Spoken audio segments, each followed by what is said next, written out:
At the King's Foundation, food production and sustainable farming is a key part of our work in education programmes. In the second half of the 20th century, science and machinery transformed farming. The Green Revolution promised abundance, and it delivered, but the success came at a cost we did not understand at the time. Small family dairy farms like this used to be the backbone of UK agriculture, and you'd find them everywhere. They've disappeared during my farming lifetime. We've dined out on the accumulated carbon sequestered in the form of oil, coal and gas from 150 million years of photosynthesis. And now somehow we've got to adjust to living within the natural limits of our planet. And part of that will be achieved if we can put back the carbon that's been lost from our soils during the intensive farming period. In saving ourselves from hunger, we forgot that if you kill the soil's biodiversity with chemicals, you are destroying the foundation of everything else. Soil is key to His Majesty's harmony philosophy. It's where life begins. I don't think it would be possible to move from a chemical-based agriculture to a biologically based farming system without grazing animals. That means cows and sheep, because they alone can turn grass that we can't eat into food that we can, whilst at the same time, through their grazing and dunging and interaction with the soil, building its carbon stocks and building its fertility ready for the next run of arable crops. That means grains, vegetables, food that we can eat directly. That's really the challenge for all farming globally. We have to coexist with nature, and we have to find and develop farming systems which enable us to do that at scale. We need the plant we're producing, the plant we're growing, to predominate over the other life forms, but it can coexist with them. And that's the future of farming, really, to produce food, allowing the biodiversity which is all around us to coexist with the food production.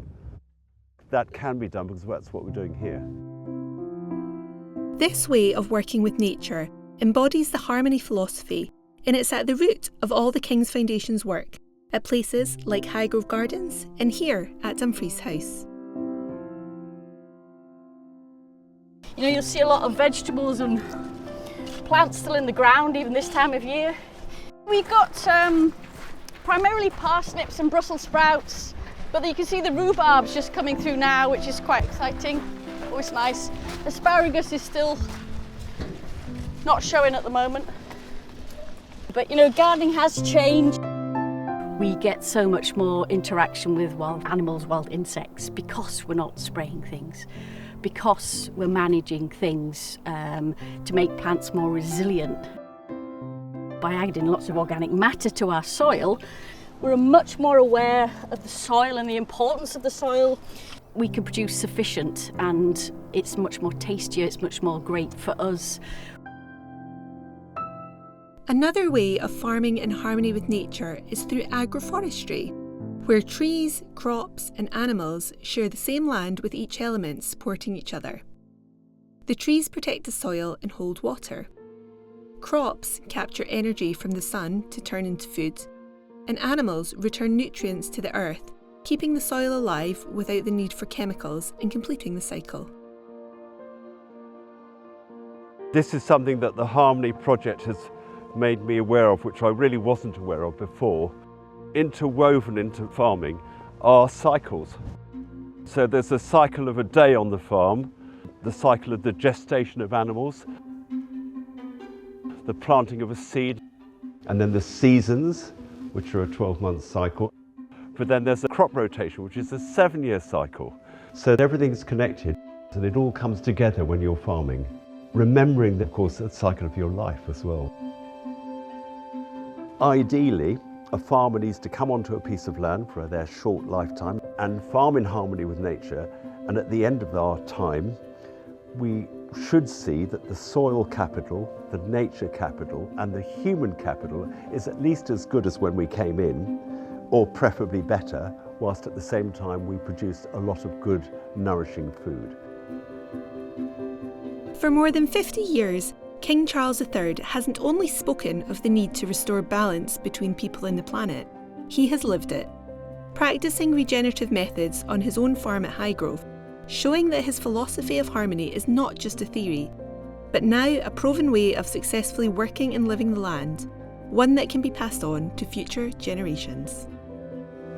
We've opened this farm as an educational platform, actually inspired by Highgrove, and we are now bringing people to this farm. They come here and they're never quite the same again because they've had a glimpse of producing food in harmony with nature. They will grow up into adults who not only care about the landscape and the land, but who also know how it works, and it all starts here.